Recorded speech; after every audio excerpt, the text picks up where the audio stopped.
This week, NATO bombers blasted off to simulate nuclear strikes in the shadow of Russia's threats against Europe and Ukraine. Belgium is hosting the annual drills which started on Monday the 17th of October over Britain and the North Sea. US B-52 bombers will swoop across the Atlantic in nuclear readiness drills. NATO refused to reschedule the annual operation, insisting it would send the wrong signal to Putin.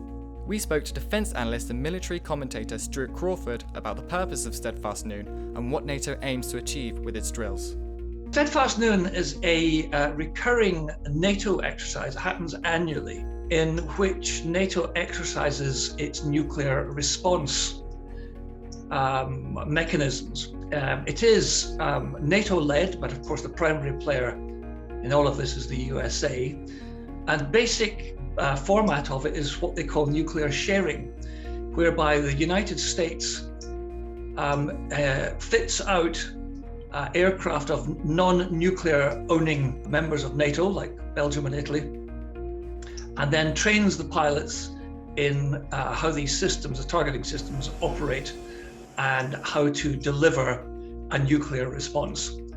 So there are 16 countries involved this time, I think, involving over 40 aircraft, some of which are involved in the actual nuclear response, and others which are involved in a sort of concurrent conventional exercise, which I think is called Exercise Snowcat. And the exercise this year is based in Belgium, which owns some of the dual capable, i.e. conventional and nuclear capable aircraft in the form of its F-16 fighter fleet. I think that the NATO release is quite clear that this has been a long-planned exercise, and they state quite clear that it's not linked to current events, by which they mean the conflict in Ukraine. And it's also been slated to last between the 17th of October and the 30th of October. So I don't see any shift in emphasis there. However, it would be quite understandable if cognizance was taken of the current conflict, war in Ukraine, and the fact that Vladimir Putin has been nuclear saber rattling for some time now and threatening to up the ante, which personally I think is a hollow threat and a sign of weakness. But nonetheless, I think people have to be careful and not dismiss that sort of scenario out of hand. The key point is that it really is not directly connected to the war in Ukraine. It's a routine annual exercise, which has happened many times before, and I dare say will happen many times again. And exercising a whole nuclear and conventional response to the threat of a nuclear attack. And that involves a whole gamut from planning to flight training, to operating with tanker aircraft, to using other aircraft equipped to suppress enemy air defenses, and so on and so forth. But it is pretty routine, although obviously in the back of the minds of the planners will be the fact that we have this conflagration in Eastern Europe and saber rattling by the Russians about the use of nuclear weapons. So I don't think there's anything to panic about. I think it's quite reassuring that NATO is doing this, and we should, I think, relax and just see what the outcome might be. The Russians are forever testing NATO member response times by flying aircraft close to but not within national airspaces.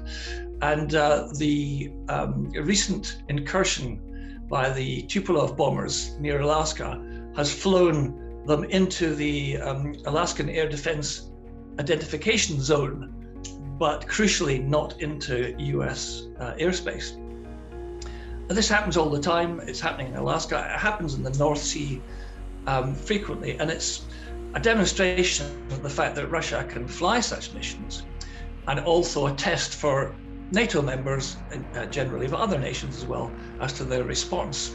Now in the UK, we always respond to such flights coming down from Norway down across the North Sea and into the North Atlantic for two reasons. First of all, to show the Russians that we know what they're doing and we're on it, and that they can't do it with impunity.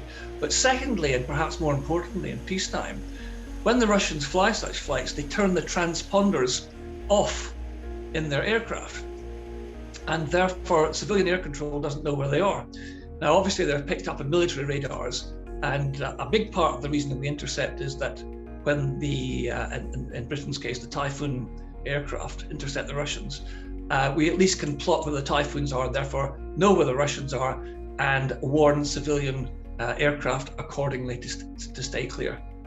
The B-52 bombers have been there 70 years old now, and they've gone through various iterations and modifications, and I think we're now looking at the B-52H model, which it carries an enormous payload of 70,000 pounds of bombs at full load, and it's capable of carrying a wide array of both conventional and nuclear-armed missiles, air missiles, cruise missiles, guided bombs, dumb bombs as they call them, unguided, and so on and so forth. I think the US's nuclear weapon of choice, particularly if we're talking about tactical rather than strategic response, is the B-61 bomb, which has got what they call a sort of dial-up capacity, which ranges probably between 0.3 of a kiloton up to 340 kilotons. So it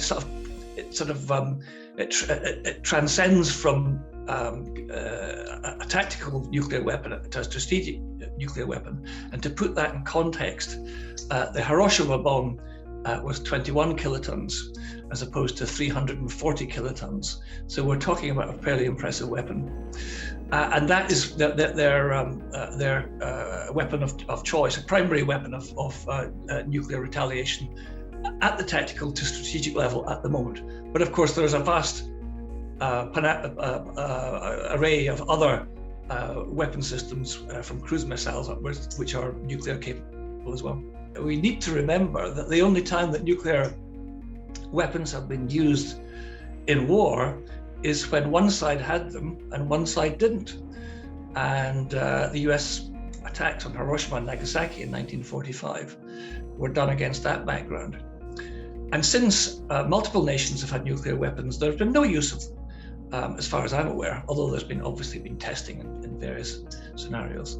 So the whole basis of deterrence is by owning nuclear weapons, other nuclear weapon states dare not utilize their weaponry for fear of massive retaliation. It used to be called mutual assured destruction in the days of the Cold War, and that's a sort of similar idea that continues to this day. In terms of Vladimir Putin's nuclear rhetoric, there's been a lot of scaremongering, in my opinion, about the potential use of nuclear weapons in the Ukraine war. I think the chances of that happening are very, very small indeed, and for a number of reasons. But the main one is that it's been made quite clear to the Russians, both privately and publicly, by the USA and other NATO allies, that should the Russians escalate the war in Ukraine by the use of nuclear weapons, or indeed with chemical or biological weapons, then the response will be absolutely devastating. And in that sort of direct confrontation between NATO and Russia, there's only going to be one winner, and it isn't Russia. I really think there's been a lot of irresponsible scaremongering about nuclear weapons in Ukraine by people who should know better, like Tobias Ellwood, who's an ex-military officer and chair of the Defence Select Committee. He's been in the media time and time again, sort of doing the doom and gloom thing. In fact, he's on record as saying that he thinks that we will see nuclear weapons used within the next 10 years. Well, he's hostage to fortune now, because that's now measurable. And I think he's completely and utterly wrong. I never dismissed the threat, but I don't think the chances are any more than about, less than 1%.